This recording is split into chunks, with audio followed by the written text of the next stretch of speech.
মাটির নিচে যে স্বপ্ন বুনেছিলেন জয়ফ্রাটের হাজারো কৃষক, সেই স্বপ্ন এখন কাদা আর পানিতে একাকার। দুদিন আগেও বুক ভরা আশা ছিল ঘরে উঠবে নতুন ফসল, কিন্তু প্রকৃতির নির্মম পরিহাস আর বাজারের মন্দাভাব সব মিলে কৃষকের জীবনে নেমে এসেছে ঘোর অমানিসা। চলতি মৌসুমে বাম্পার ফলন হলেও কৃষকের মুখে হাসি নেই। বাজারে 1 কেজি আলু বিক্রি করে উৎপাদন খরচের অর্ধেকও উঠছে না। তার উপর গত 2 দিনের বৃষ্টিতে 120 হেক্টর জমিতে খেতেই পচে যাচ্ছে সোনালী ফসল। এসব মাঠের কোথাও পাম্প চালিয়ে পানি নিষ্কাশন করছেন কৃষকেরা। এতে আলু ঘরে তুলতে দ্বিগুণ মজুরি পরিশোধ করতে হচ্ছে তাদের। এমন ক্ষতিগ্রস্ত আমরা পড়ে গেছি সব কৃষক। আমরা না পারছি কামলার দাম দিতে, না পারছি আমরা ঠিক মতো জীবনযাপন করতে।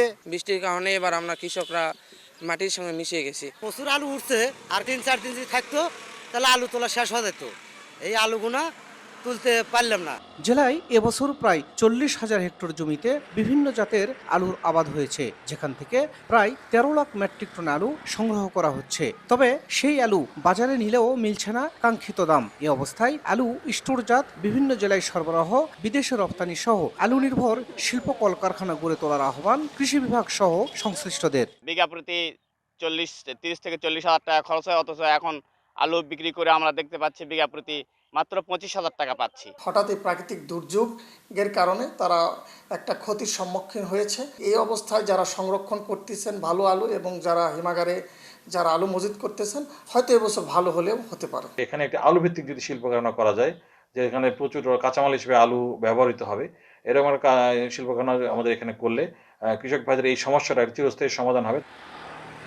জয়ফ্রাটের বিভিন্ন মাঠের এই কাদামাখা আলুগুলো কেবল ফসল নয়, এগুলো কৃষকের সারা বছরের সঞ্চয় আর আগামীর স্বপ্ন। কিন্তু প্রকৃতির হঠাৎ করে আঘাত আর বাজার সিন্ডিকেটের জাতাকলে পিষ্ট হয়ে কৃষকের সেই স্বপ্ন এখন অনেকটাই ফিকে হয়ে আসছে। জয়ফ্রাটের খেতলাল উপজেলার শিশির নাজিপাড়া গ্রাম থেকে শাহিদুল ইসলাম সবুজ, সময় সংবাদ।